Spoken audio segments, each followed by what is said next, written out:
갈 길이 멀기 때문에 바로 본문이 아니라 말씀으로 들어가려고 합니다. 본문을 표시해 두시고 누가복음 15장으로 잠깐 가보겠습니다. 누가복음 15장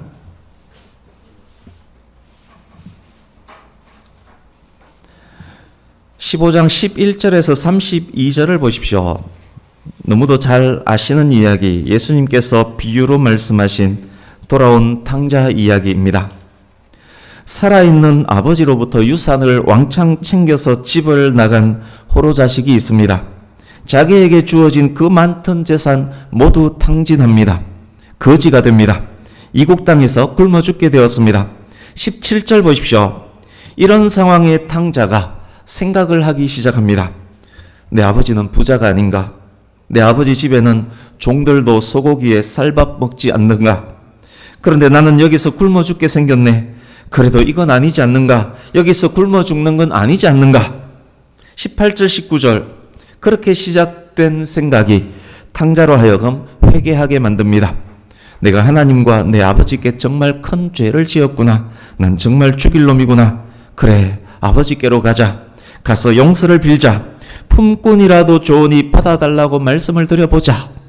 이제 20절 탕자의 그 생각과 그 회개가 탕자로 하여금 일어나 아버지께 가게 만듭니다.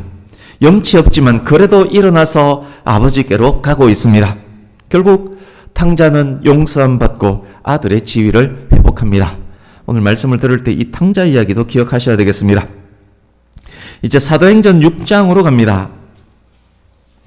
사도행전 6장 지금 확인하는 내용들은 오늘 본문의 배경이 되는 이야기들입니다. 신약 195페이지 사도행전 6장 1절에서 7절을 보십시오. 사도가 구제와 접대하는 일까지 감당하니 말씀 사역이 잘 되지 않습니다. 성도들로 하여금 성령과 지혜가 충만한 사람들 중에서 7명을 택하게 해서 안수 집사로 세웁니다. 7 집사들이 이제 구제와 접대를 담당합니다. 사도들은 기도하는 일과 말씀 사역에 더욱 집중할 수 있게 되었습니다. 초대교회는 점점 더 부흥합니다. 5절에 7 집사의 이름이 기록되어 있습니다. 스데반, 빌립, 브로고노, 니가노르, 디몬, 바메나, 니골라입니다. 그런데 이 7 중 한 명에 대해서는 수식어가 붙어 있습니다. 유대교회에 입교했던 안디옥 사람 니골라입니다. 6명의 집사와는 달리 니골라는 안디옥 출신의 이방인이었습니다. 이방인 니골라가 어느 날 유대교회에 입교했습니다. 유대교인 니골라가 어느 날 예수님을 영접하고 그리스도인이 됩니다. 그리스도인이 된 니골라는 신실하게 신앙생활을 했습니다. 초대교회 성도들에게 성령과 지혜가 충만한 사람으로 인정받았습니다. 7에 포함되어서 안수집사로 세워집니다. 이때가 AD 30년대 초반입니다. 이제 사도행전 18장으로 갑니다.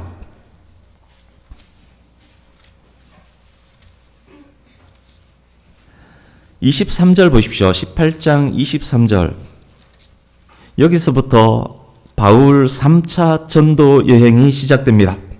이제 24절에서 28절 보십시오. 배경 지역이 에베소입니다. 24절에 아볼로가 등장합니다. 26절에는 브리스길라와 아굴라 부부도 등장합니다. 이제 19장으로 갑니다. 3차 전도 여행을 시작한 바울이 에베소에 등장합니다.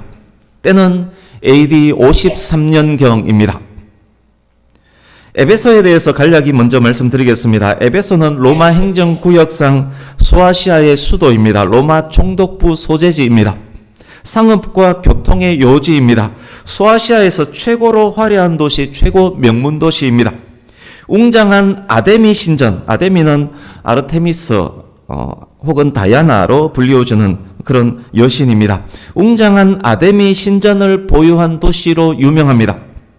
에베소 사람들은 자신들이 신전지기, 자기 지역에 아데미 신전이 있다는 것, 그래서 자기들이 신전 관리인이라는 그것을 매우 자랑스럽게 여기는 시민들입니다. 아데미 신전은 또한 도망자들의 도피처로도 유명했습니다. 도피처가 남용되니까 온갖 흉악한 죄인들이 이곳으로 몰려옵니다. 황제 숭배도 극에 달했던 도시입니다. 에베소에 6개의 황제 신전이 있습니다. 우상을 만들어 판매하는 사람들이 많은 돈을 버는 도시이기도 합니다. 사도행전 19장에 그 이야기가 잘 나옵니다. 뿐만 아닙니다. 마법과 미신이 유행합니다. 미신 관련 책들을 모으니까 엄청난 분량이 되었음이 또 19장에 나옵니다. 그런 이교 문화의 중심 에베소에서 바울이 복음을 전합니다. 19장 8절 10절 보십시오. 사도행전 19장 8절에서 10절. 바울이 회당에서 석 달 동안 말씀을 가르치며 복음을 전합니다. 두란노 서원에서 2년 동안 날마다 말씀을 가르치며 복음을 전합니다. 에베소에 있는 그리스도인의 모임, 에베소 교회가 세워진 것입니다. 바울로부터 가르침받는 교회 공동체, 얼마나 말씀과 교리의 기초 위에 굳게 섰겠습니까?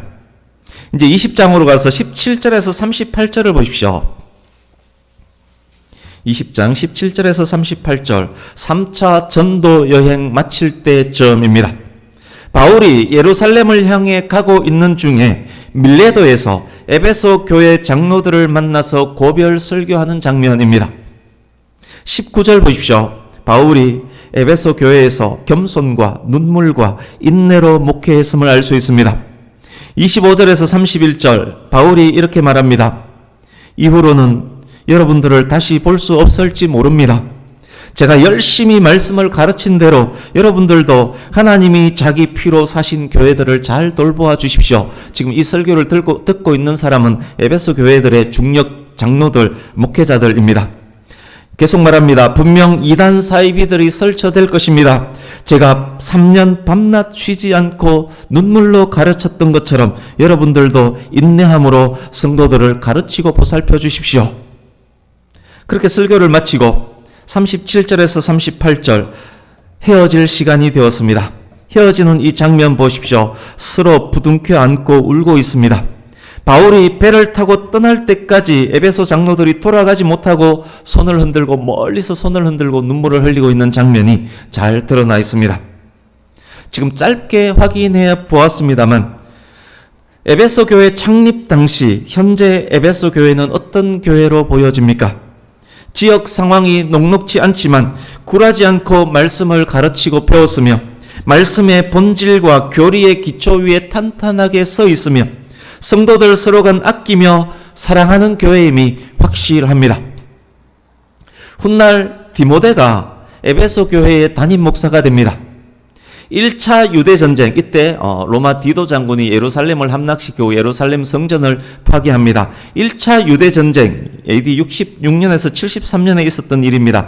1차 유대전쟁이 있은 후 바울은 이미 순교했을 때입니다. 그때 요한 사도는 예루살렘을 떠나서 소아시아 지역으로 와서 에베소 교회를 중심으로 사역을 합니다. 십자가에 매달린 예수께서 사랑하는 제자 요한에게 자기 어머니 마리아를 가리키면서 보라 네 어머니라 하셨던 것, 그때부터 요한이 마리아를 자기 집에 모셨던 것 여러분 기억하시지요? 그러니까 요한이 에베소 지역에 정착할 때 마리아도 함께 왔음을 전성은 그렇게 기록하고 있습니다. 노인 요한이 밤모섬에서 유배를 끝낸 후 여생을 보낸 것도 에베소입니다. 그래서 이 에베소 지역, 에베소 교회라는 그 상징성이 굉장히 크다는 말씀을 지금 드리고 있는 중입니다.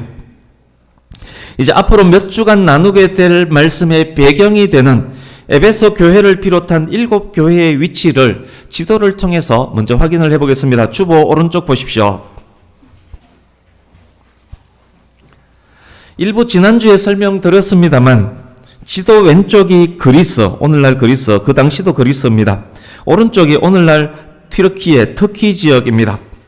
이 사이에 있는 바다가 에게해입니다. 섬이 굉장히 많기 때문에 다도해라고도 불려집니다. 에게해에 반모섬, 빨간색 동그라미 반모섬이 있습니다. 우리나라 대부도 크기라고 말씀을 지난주에 드렸습니다. 지도상 1, 2, 3, 4, 5, 6, 7 교회 표시가 계시록 2장, 3장 7교회 기록의 순서대로입니다. 에베소, 스무나, 버가모, 두아디라, 사데, 빌라델피아, 라오디게아 교회의 위치입니다. 에스봇, 두사빌라라고 외운다고 제가 말씀을 드렸습니다. 밤모섬에서 가장 가까운 교회가 1번 에베소 교회입니다. 본문 현재 AD 95년에서 96년 사이입니다.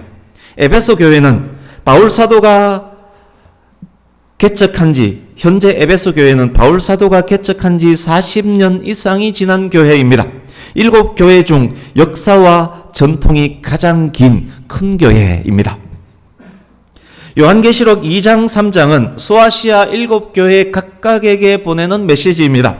7교회는 모든 시대의 모든 교회를 상징한다라고 말씀을 드렸습니다. 또한 종말이 올 때까지 지상의 교회들이 보이게 될 다양한 유형의 모델이기도 합니다. 오늘날 대한민국에도 얼마나 많은 다양한 유형의 교회들이 있습니까?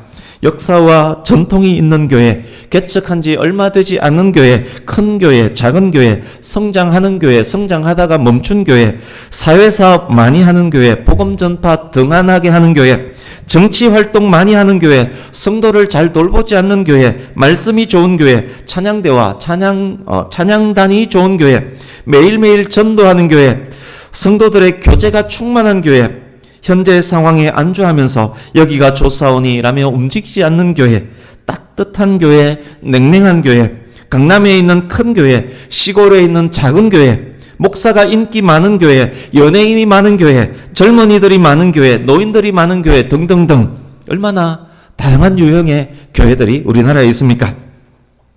본문 속 7교회는 그런 유형 모든 교회들의 대표 모델이 됩니다. 그런 교회 각각을 향해서 칭찬도 하고 꾸중도 하고 권면도 합니다. 어떤 교회는 칭찬만 받고 어떤 교회는 칭찬과 함께 책망도 받고 어떤 교회는 책망만 받습니다. 이런 과정들을 통해서 바람직한 교회상이 무엇인지, 피해야 할 교회상이 무엇인지도 제시해 줍니다. 목회자, 성도 개개인에 이르기까지 7교회 모델들을 통해서 스스로 영적 모습을 바라보는 거울이 되게 해줍니다. 거울을 통해 스스로 진단한 후에 적합한 처방까지 제시해 주는 것이 2장 3장의 7교회입니다. 그러기에 우리 백양교회는 저와 여러분 각각은 2, 3장에 등장하는 각각의 교회들을 통해서 스스로를 살피고 점검하고 문제점을 파악하고 주신 처방대로 처방하는 조치를 해야만 하는 것입니다. 7교회를 향한 메시지, 그 첫 번째 수신자가 에베소 교회입니다. 오늘 본문 1절에서 7절이 에베소 교회에 쓴 편지입니다. 본문으로 가서 한 절씩 요약해서 확인해 보겠습니다.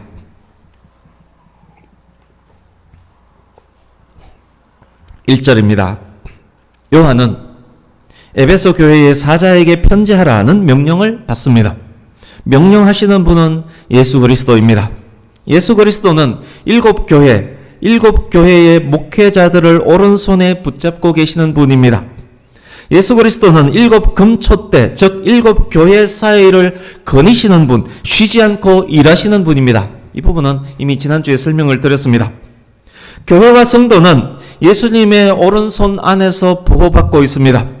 교회와 성도는 교회와 성도 사이를 거니시는 예수님에 의해서 기름을 공급받고 치료받고 힘과 용기를 얻습니다. 뿐만 아닙니다. 교회 사이를 거니시는 그리스도에 의해서 관리, 감독, 감찰도 받습니다. 그렇습니다.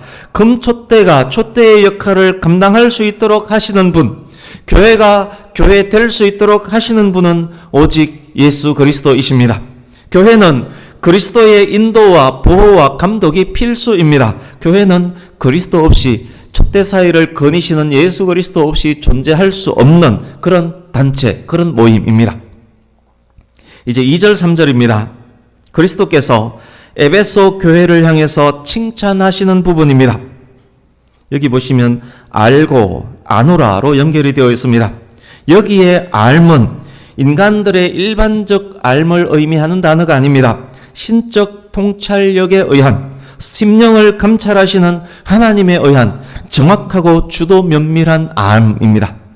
그리스도의 칭찬은 내면 깊숙한 곳까지 정확하고 확실하게 감찰하신 후에 하는 칭찬, 정확하고 확실한 칭찬이라는 그런 의미입니다. 칭찬은 네 가지입니다. 첫 번째, 읽으면서 들으셔야 합니다. 눈으로 읽으시면서. 첫 번째, 에베소 교회와 성도들의 행위와 수고와 인내입니다.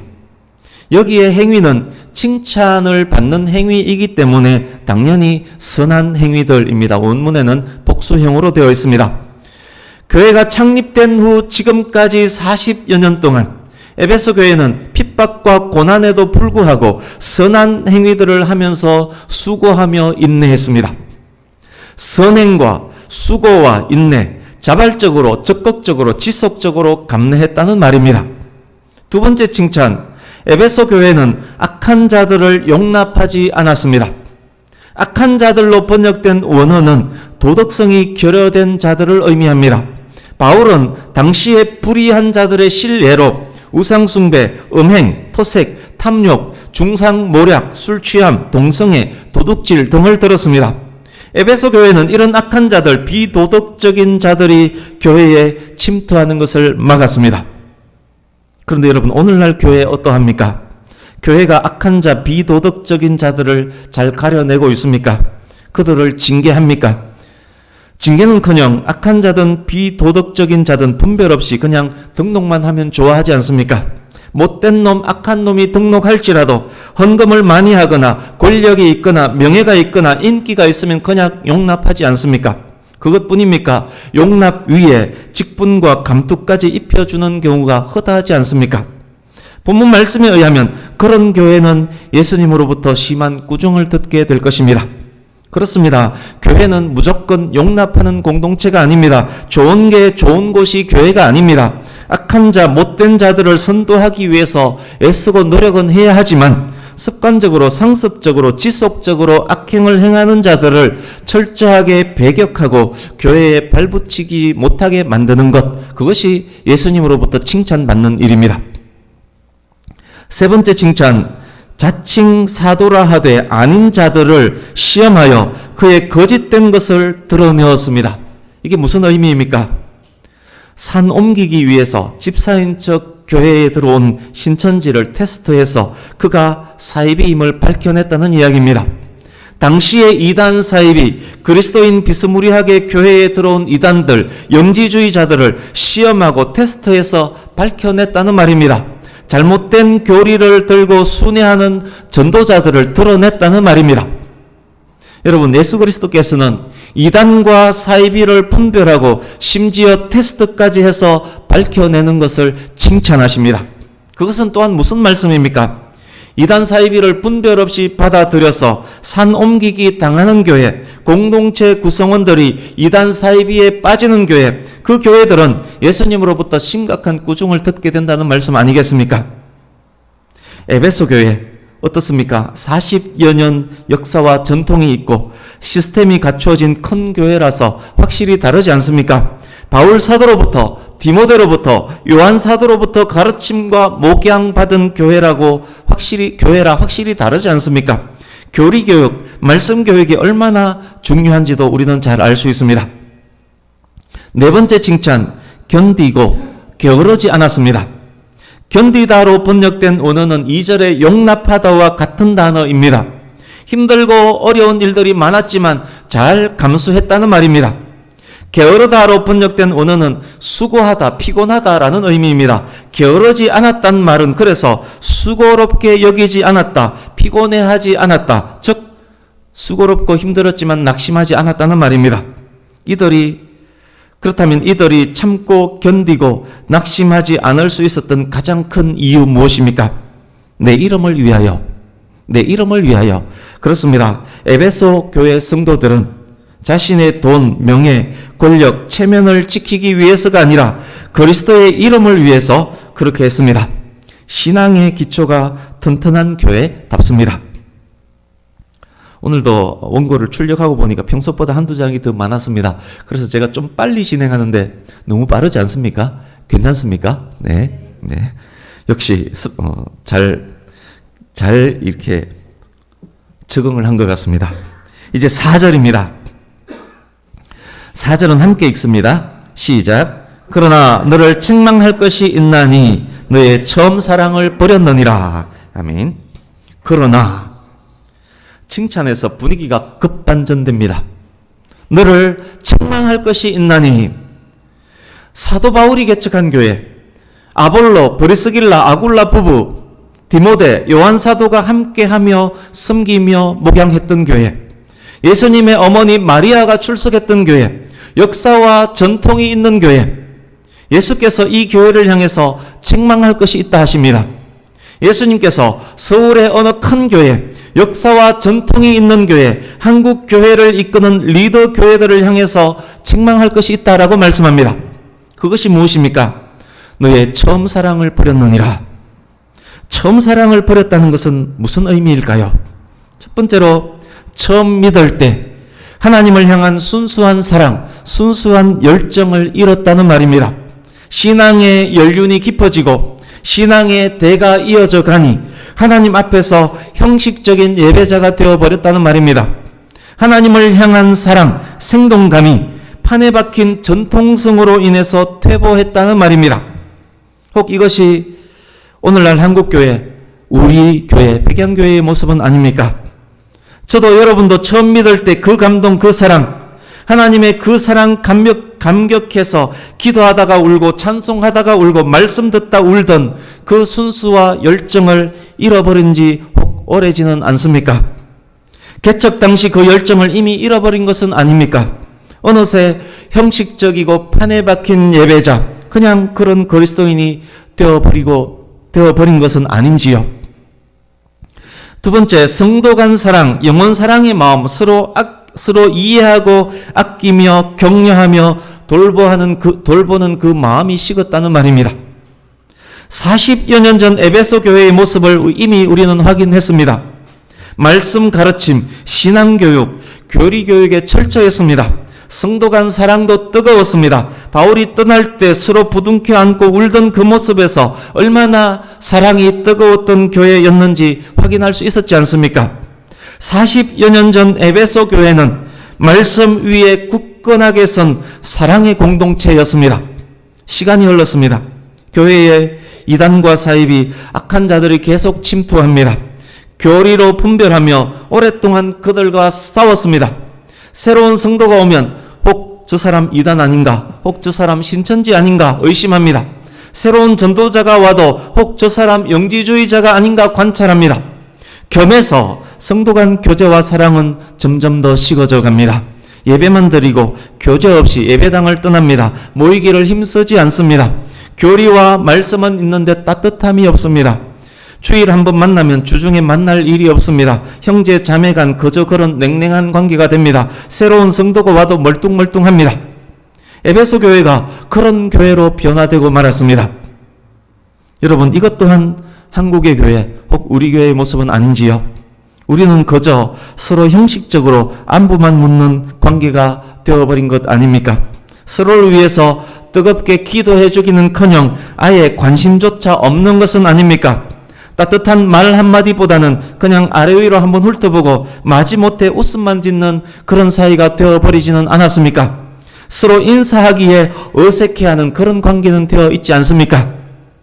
여러분, 교회의 본질 중 본질은 사랑입니다. 하나님 사랑, 이웃 사랑이 교회의 본질입니다. 하나님 사랑한다고 하면서 이웃을 사랑하지 않는다면 그의 하나님 사랑은 거짓말입니다. 그렇습니다. 사랑 없는 교회는 교회가 아닙니다. 지금 예수님께서 세상의 모든 교회들을 향해서 너희 교회가 맞는지 확인하라 라고 경고하고 계십니다. 이제 5절입니다. 5절도 함께 읽습니다. 시작. 그러므로 어디서 떨어졌는지를 생각하고 회개하여 처음 행위를 가지라. 만일 그리하지 아니하고 회개하지 아니하면 내가 내게 가서 내 촛대를 그 자리에서 옮기리라. 아멘.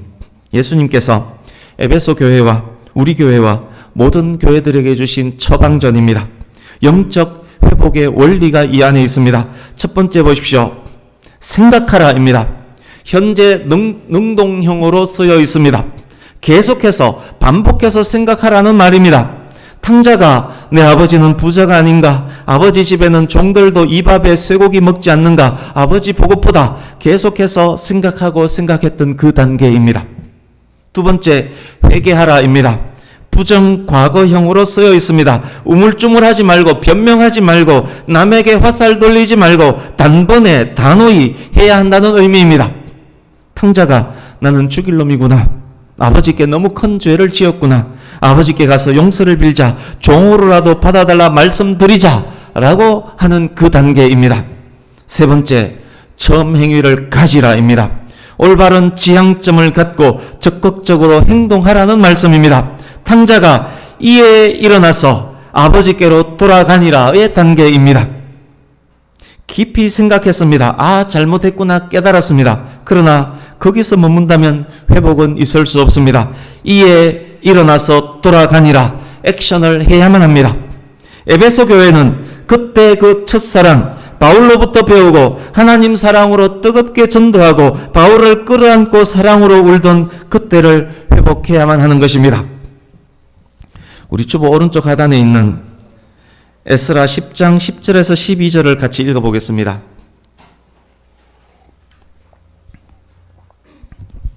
같이 읽습니다. 시작.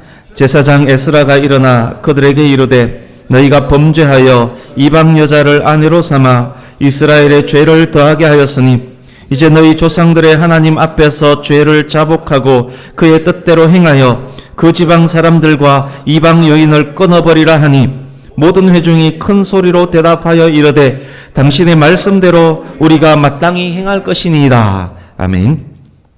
이 안에도 방금 말씀드렸던 그 단계가 그대로 녹아들어 있습니다. 그러나 이 에스라 말씀을 읽을 때 어떻습니까? 예수님께서 처방전을 주셨지만 이 처방전을 따르기는 말처럼 쉽지가 않습니다. 이방 여인을 아내로 맞이한 것이 죄임을 깨달은 이스라엘이 에스라의 처방전을 따라 이방 여인 아내를 끊어버리는 것과 같은 그런 결단이 필요한 그런 일입니다. 우리는 처음 사랑, 처음 행위 회복을 위해서 이런 정도의 아픔도 감내해야만 하는 것입니다. 아브라함이 이스마엘을 쫓아낼 때의 마음과 아마 비슷할 것입니다. 만약 그렇게 하지 못하면 어떻게 되겠습니까? 예수님께서 말씀합니다. 내가 네게 가서 너 촛대를 그 자리에서 옮기리라. 무서운 말씀 아닙니까? 촛대가 교회임을 우리가 이미 확인했습니다. 예수께서 교회를 치워버리겠다라고 말씀하는 것입니다. 7 금촛대 사이를 거니시던 예수께서 기름을 제공하며 촛대를 보호해 주셨습니다. 그런데도 촛대가 촛대의 역할을 감당하지 못합니다. 촛대의 주인이 예수님이시기에 예수님에게는 그 촛대를 치워버릴 고난도 있습니다. 회개하지 않고 액션하지 않으면 오래 참고 참으시던 예수께서 에베소 교회를 없애버리겠다라고 말씀하고 계시는 것입니다. 우리는 이 경고를 무섭고 지엄하게 받아들여야만 할 것입니다. 뿐만 아닙니다. 우리는 예수님의 이 경고 말씀 안에 배어있는 깊은 부모의 사랑도 읽을 수 있어야 합니다. 아들의 잘못을 참고 또 참던 아버지께서 아들에게 이렇게 말합니다. 너 계속 잘못 저지르면 호적에서 파버린다. 무서운 경고이지만 이 안에는 아버지의 사랑이 있습니다. 경고 말씀의 방점, 오늘 이 경고 촛대를 치워버리겠다. 이 경고 말씀의 방점은 없애버리겠다에 있지 않고 똑바로 하라에 있음도 우리는 알아야 한다는 말씀입니다. 그러나 그렇다고 할지라도 그래도 탕자가 끝까지 탕자로 남는다면 그의 촛대는 제거될 수밖에 없을 것입니다. 이제 6절입니다. 6절은 2절 3절의 악한 자들, 자칭 사도라 칭한 자들의 행위와 관련이 있습니다. 교회에 침투한 이단 사이비들, 도덕적으로 악행을 일삼는 자들, 그들 중 핵심이 니골라당이었던 듯합니다. 그렇다면 니골라당은 누구란 말인가요? 네, 사도행전 6장 5절 아까 확인했습니다.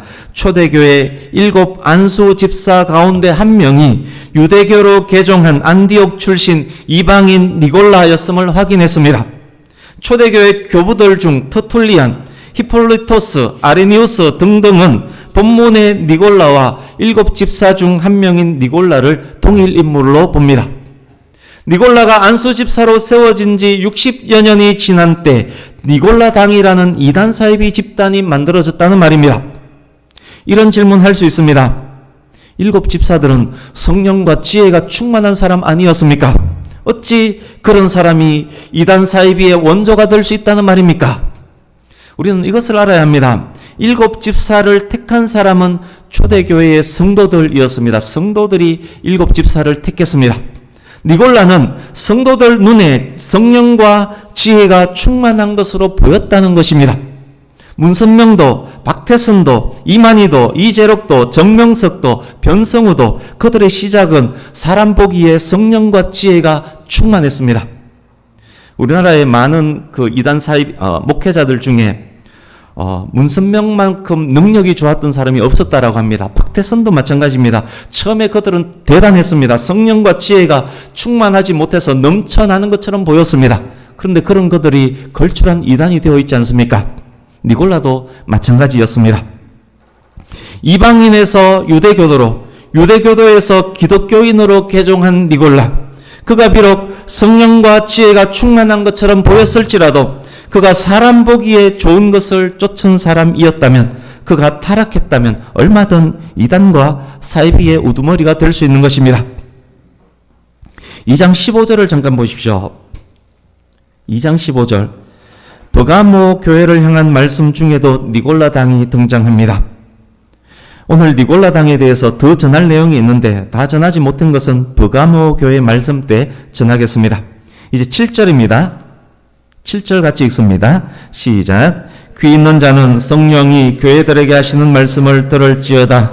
이기는 그에게는 내가 하나님의 낙원에 있는 생명나무의 열매를 주어 먹게 하리라. 아멘. 귀 있는 자는 성령이 교회들에게 하시는 말씀을 들을지어다. 이기는 그에게는, 지금 이 말씀은 7 교회 모두에게 말씀하는 2장 3장의 후렴과 같은 귀중한 말씀입니다. 시간 관계상 이 부분은 다음 교회를 향한 말씀 때 설명을 드리겠습니다. 이어지는 말씀 보십시오. 하나님의 낙원에 있는 생명나무의 열매를 주어 먹게 하리라. 성도는 그리스도의 이김을 공유하는 자들입니다. 그리스도의 승리에 동참하는 그리스도의 백성들은 하나님 낙원에 있는 생명나무 열매를 먹게 될 것입니다. 범죄했던 아담은 생명나무로의 접근을 금지당하고 에덴 동산에서 쫓겨났습니다. 실낙원, 낙원을 잃어버렸습니다. 예수 그리스도 안에서 하나님의 자녀가 되었습니다. 이기는 자가 되었습니다. 그는 하나님의 낙원에서 생명나무 열매를 먹게 됩니다. 복락원, 낙원이 회복된 것입니다. 하나님의 은혜, 하나님의 사랑입니다. 이제 2가지만 정리 적용하고 마치려고 합니다. 2절, 3절 보십시오. 예수님께서 너의 행위와 수고와 인내를 아노라. 네가 참고 내 이름을 위하여 견디고 게으르지 아니한 것을 아노라라고 말씀했습니다. 사랑하는 성도님 여러분, 예수님께서는 여러분들의 수고와 헌신과 봉사와 인내, 신앙을 지키기 위해서 애쓰고 노력하는 것 다 알고 계십니다. 아무도 알아주지 않더라도, 사람들은 오해를 할지라도 예수님께서는 다 아십니다. 예수님께서는 예수님의 이름을 위하여 인내하며 섬기며 봉사하는 것 다 아십니다. 그러기에 우리가 하나님의 일을 하며 신앙생활을 열심히 하며 낙담할 필요 없습니다. 사람들이 알아주는 것보다 예수님께서 알아주심이 만배나 더 명예로운 것이기 때문입니다. 왜 나만 봉사하지? 왜 나만 이 고생이지? 저 집사는 왜 아무것도 안 하지? 왜 나만 이 힘들게 살아가고 있지? 혹시 이런 생각을 갖고 헌신, 봉사하는 분 계십니까? 만약 있다면 그는 예수님께서 다 알고 계심을 잊고 있는 봉사자일 것입니다. 그는 예수님의 이름을 위해 봉사하는 것이 아니라 자기 이름을 위해 봉사하는 자일 것입니다. 백양교회 모든 성도님들이 예수 그리스도의 이름을 위하여 예수님의 알아주심에 만족하며 자발적으로, 적극적으로, 지속적으로 따뜻하고 상냥하게 헌신 봉사하는 그런 성도님 되시기를 축복합니다. 이제 2번째 4절 보십시오. 여러분께서도 요한의 입장이 되어서 주목하시기 바랍니다. 요한이 지금 예수님의 말씀을 받아 적고 있습니다. 예수님께서 에베소 교회를 향해서 너희의 처음 사랑을 버렸다라고 책망하십니다. 3절에서 4절로 넘어올 때 요한의 마음 어땠을 것 같습니까? 요한 사도의 메시지 특징이 사랑입니다. 사랑하지 아니하는 자는 하나님을 알지 못하는 자다. 하나님은 사랑이시다. 하나님이 이토록 우리를 사랑하셨으니 우리도 서로 사랑하는 것이 마땅하다. 사랑 안에 두려움이 없다. 온전한 사랑은 두려움을 내쫓는다. 하나님을 사랑하노라 하면서 형제를 사랑하지 않는 자는 거짓말하는 자다. 보이는 형제를 사랑하지 않으면서 어떻게 보이지 않는 하나님을 사랑한단 말이냐? 요한 1서 4장에 나오는 내용들입니다. 어느 사도들보다 사랑의 메시지가 많습니다. 그래서 요한을 사랑의 사도라고 부릅니다. 사랑의 사도 요한이 오랫동안 에베소 교회 중심으로 목회를 감당했습니다. 에베소 교회에서 가장 많이 전한 설교 역시 하나님을 사랑하라, 이웃을 사랑하라 였을 것입니다. 그런 요한이 지금 예수님의 메시지를 받아 적고 있습니다. 예수님께서 말씀합니다. 에베소 교회는 처음 사랑을 버렸다. 요한이 얼마나 놀랐겠습니까? 엄청난 충격 속에서 4절 5절을 쓰고 있는 요한의 모습이 보이지 않습니까? 그럴 리가 없다. 내가 목회한 에베소 교회는 그렇지 않을 것이다. 이건 뭐가 잘못된 것이다. 요한이 그런 생각 가졌을 법하지 않습니까? 어쩌면 4절 5절을 기록하고 싶지 않았을런지도 모릅니다. 그러나 1장 2절 말씀처럼 빠짐없이 다 정언합니다. 왜입니까? 자기 시각이 아니라 하나님 시각으로 말씀을 듣기 때문입니다. 하나님의 판단이 정확하고 중요함을 알고 믿기 때문입니다. 나는 죽고 그리스도께서 사는 것이 성도의 자세이기 때문입니다. 유능한 영적 지도자의 자세입니다. 그런데 우리는 어떻습니까? 하나님의 시각, 하나님의 생각보다 내 생각, 나의 시각이 우선할 때가 많지 않습니까? 나의 판단이 하나님의 판단을 짓누르고 기어오를 때가 얼마나 많습니까? 자기중심적 사고, 인본주의적 사고, 세상이 자기 중심으로 돌아간다는 착각, 이것이 많은 사람들의 문제입니다. 또한 성도들의 문제, 우리들의 문제이기도 합니다. 나는 그렇지 않다. 나는 아니다. 내 말이 맞다. 누가 뭐라 해도 내 아들, 딸이 맞다. 내 아들, 딸은 그렇지 않다. 내 아들, 딸이 그럴 리가 없다. 엄청난 착각입니다. 교사에게 갑질하며 희한한 요구들을 늘어놓는 이유 또한 그것 때문 아니겠습니까? 사랑하는 성도님 여러분, 하나님 말씀 안에서 모든 것을 바라보는 지혜가 우리에게 있기를 바랍니다. 하나님 말씀 안에서 겸손한 우리가 되기를 바랍니다. 하나님 중심의 삶을 살아가는 성도들 되기를 원합니다. 그것이 우리와 우리 교회와 우리 자녀들을 더욱 귀한 하나님의 백성, 하나님의 공동체로 만들어갈 것입니다. 다음 주에는 8절에서 11절 서머나 교회에 보내는 예수님의 말씀으로 전하겠습니다. 지금까지 나눈 모든 말씀을 기억하시면서 본문 4절, 5절 말씀을 결론으로 함께 읽으려고 합니다. 우리와 우리 교회 사이를 거니시는 예수님의 말씀으로 엄중히 받을 수 있는 우리가 되기를 바랍니다. 우리 4절, 5절 같이 읽습니다. 시작. 그러나 너를 책망할 것이 있나니 너의 처음 사랑을 버렸느니라. 그러므로 어디서 떨어졌는지를 생각하고 회개하여 처음 행위를 가지라. 만일 그리하지 아니하고 회개하지 아니하면 내가 내게 가서 내 촛대를 그 자리에서 옮기리라. 아멘. 기도하겠습니다.